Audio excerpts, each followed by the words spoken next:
రాష్ట్రంలో అర్హత కలిగిన ప్రతి రైతుకు అన్నదాత సుఖీభవ పథకం కింద 20,000 రూపాయలు అందిస్తామని మంత్రి అచ్చెన్నాయుడు పునరుద్ఘాటించారు. కేంద్ర ప్రభుత్వంతో కలిసి పెట్టుబడి సాయం చేస్తామని స్పష్టం చేశారు. మే నెలలో ఈ మొత్తాన్ని ఇస్తున్నామని తెలిపారు. అయితే కేంద్ర ప్రభుత్వం కేవలం 42 లక్షల మంది రైతులకు మాత్రమే సాయం అందిస్తోందని, వెబ్లాండ్లో నమోదు చేసుకోని రైతులు, కౌలు రైతులకు కూడా సాయం అందటం లేదని మంత్రి వివరించారు. తాము మాత్రం కౌలు రైతులకు, పేద రైతులకు కూడా సాయం అందిస్తామన్నారు. మేనిఫెస్టోలో మేము 12,500 ఇస్తామన్నారు. ప్రతి సమావేశంలో ఆ రోజు ఉన్నటువంటి నాయకులు మేము రైతు భరోసా కింద 12,500 ఇస్తామని చెప్పి అధికారంలోకి వచ్చిన తర్వాత కేంద్ర ప్రభుత్వం ఇచ్చినటువంటి 6,000 రూపాయలతో కలిసి 12,500 ఇచ్చి మోసం చేశారు అధ్యక్ష. మనం అలా కాదు అధ్యక్ష.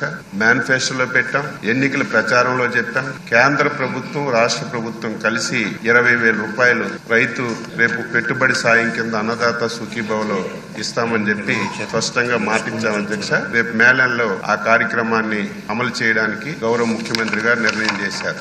అయితే కేంద్ర ప్రభుత్వం అధ్యక్ష 42 లక్షల మందికే ఇస్తుంది. ఎందుకంటే వెబ్లాండ్ లో ఎవరైతే నమోదు చేసుకోబడతారో వారికే కేంద్ర ప్రభుత్వం సాయం చేస్తుంది అధ్యక్ష. దీనికి అనుగుణంగా రాష్ట్రంలో చాలా మంది, ఇంకొక 8-9 లక్షల మంది వెబ్లాండ్ లో నమోదు చేసుకోకపోవడం వల్ల కేంద్ర ప్రభుత్వం నుంచి సాయం రావటం లేదు అధ్యక్ష. అదేవిధంగా చాలా మంది కౌలు రైతులు కూడా మన రాష్ట్రంలో 90% మంది కౌలు రైతులు ఉన్నారు.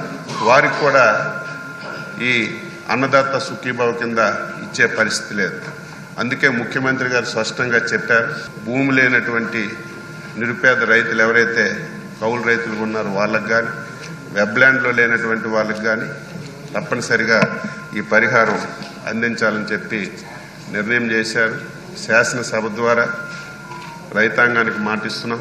అర్హత కలిగిన ప్రతి ఒక్కరికి కూడా రేపు ఈ పరిహారం అందిస్తామని చెప్పి శాసనసభ ద్వారా రైతులకు తెలియజేస్తూ 3 విడతలుగా కేంద్ర ప్రభుత్వం ఫస్ట్ ఇన్స్టాల్మెంట్ వేస్తే రాష్ట్ర ప్రభుత్వం ఫస్ట్ ఇన్స్టాల్మెంట్, అలాగే 3 సందర్భాల్లో వేయడానికి నిర్ణయం చేశామని చెప్పి మీ ద్వారా రైతులకి, ప్రజలకి తెలియజేస్తున్నాం.